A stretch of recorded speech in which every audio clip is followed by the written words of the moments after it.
আসসালামু আলাইকুম, welcome to my channel Afrin recipes and vlog. তো আজকের ভ্লগটা হচ্ছে একটা ডেইলি ভ্লগ। আজকে সারাদিন আমি কি করেছিলাম সেটারই একটা ভ্লগ আজকে আপলোড করব। তো চলো শুরু করা যাক। তো এখানে আমি বানাচ্ছিলাম হচ্ছে কফি। তারপরে সকালে যেহেতু আমি কোনো ব্রেকফাস্ট করিনি, তার জন্য আমি এখানে কর্নফ্লেক্স আর দুধটাকে ভিজিয়ে খেয়ে নিচ্ছিলাম আর তোমাদের সঙ্গে একটু শেয়ার করছিলাম। আর তারপরে আজকে আমি ভেবেছিলাম যে একটা মিক্স সবজি বানাবো। শীতকালের মতো এত সবজি একসঙ্গে হয়তো পাওয়া যায় না, বাট এখনকার দিনে তো 12 বছরই সব সবজি অ্যাভেলেবেল। বাট শীতকালে যে সবজিগুলো হয় সেগুলো কিন্তু খেতে বেশি ভালো লাগে। তো তার জন্য আমি ভাবলাম যে একটা মিক্স ভেজের রান্না করব, আর যেটার ভিডিওটা তোমাদের সঙ্গে শেয়ার করব। বাট এটা তো ব্লগ ভিডিও, তার জন্য পুরো ভিডিওটা আমি শেয়ার করতে পারছি না।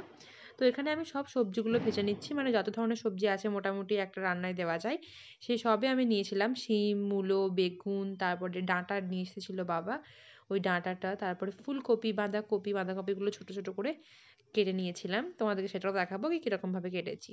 তো এই যে আমি ফোনটা সাইডে রেখে এরকমভাবে সব সবজিগুলো ভেজে নিচ্ছিলাম। এরকম না যে অনেকটা তেলে একসঙ্গে ভাজা, তোমরা দেখলেই তেলটা কতটা আছে, জাস্ট গাটা ভাজা ভাজা হলে হবে। তো এখানে সবজি টবজি রান্না করার পর বাবা বাজার থেকে নিয়ে এসেছিলো হচ্ছে ছোটো মাছ। মা একটু কাজে ব্যস্ত ছিল, তার জন্য আমি ছোটো মাছগুলো বেছে নিচ্ছিলাম।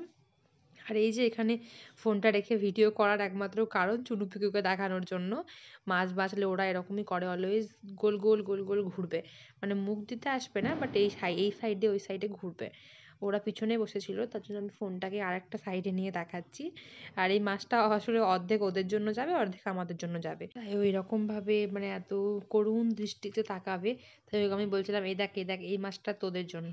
তো এরকমভাবে দেখিয়ে ওর সাথে একটু মজা করছিলাম। তারপরে মাছটা বাছার পরে আমি ছাদে চলে আসি স্নান করে।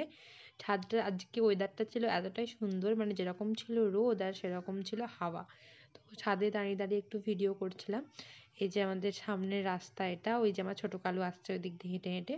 তো ওরা তো নিচে গেলেই ধরবে, ওপরে আছি বলে আমি ডাকছি বলে দেখাচ্ছে। এই যে ওয়েদারটা এরকমই ছিল, খুব সুন্দর হাওয়া দিচ্ছিল।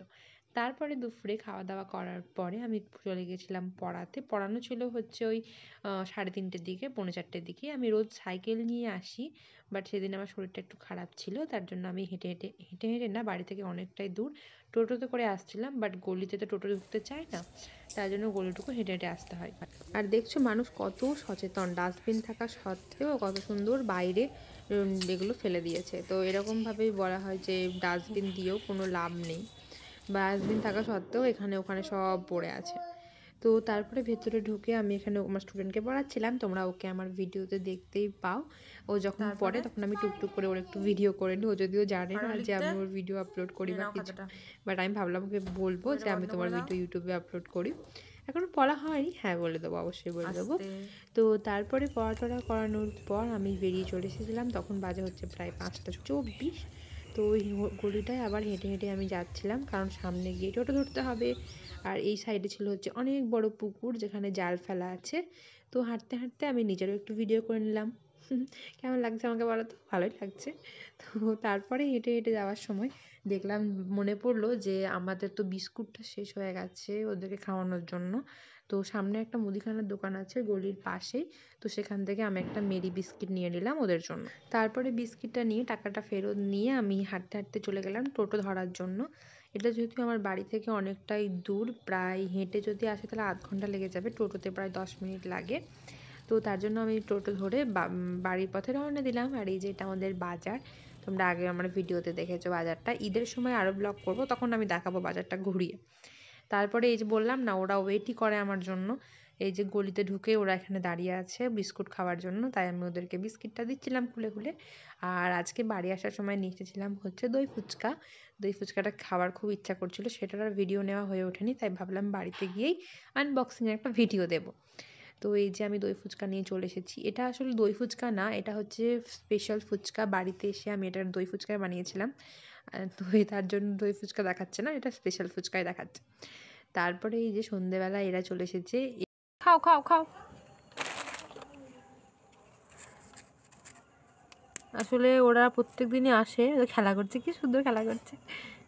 প্রায় 1 প্যাকেট 2 প্যাকেট খাওয়ানো হয়ে গেছে। আবার এতক্ষণে মনে ভাবলাম যে একটা ভিডিও করে নিই সুন্দর। আমি রোজ নিচেই যাই, বাট আজকে হচ্ছে কি মেঝেতে নিচে রং হয়েছে, তো একদমই পা রাখা যাবে না এখন। বাট ওরা খেতে এসেছে, তো আমাকে পরিস্থিতির জন্য দিতে হচ্ছে। বাট খাবার একদমই এরকমভাবে ছুটে দেওয়া উচিত না। আর এই যে আমার পিকু এখানে বসে আছে, ওখানে বসে বসে দেখছে যে ওরা বিস্কুট খাচ্ছে। কি দেখছো তুমি? ওরা বিস্কুট খাচ্ছে। ওই দা উপর দিকে তাকাচ্ছে, দেখছিস? এটা অর্ধেকও বেরিয়ে গেছে, আর একটু বেরোলে ধপাস হয়ে যাবে।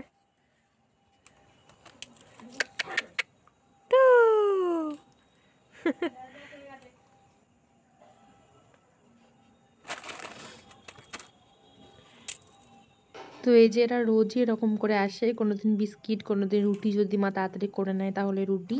তো এরকমভাবে দেওয়া হয়। আপনারাও চেষ্টা করবেন যে ওদেরকে একটু করে খাওয়ানোর, তাহলে সবাই ভালো থাকবে। তো আজকের মতো এতটাই, বাই বাই।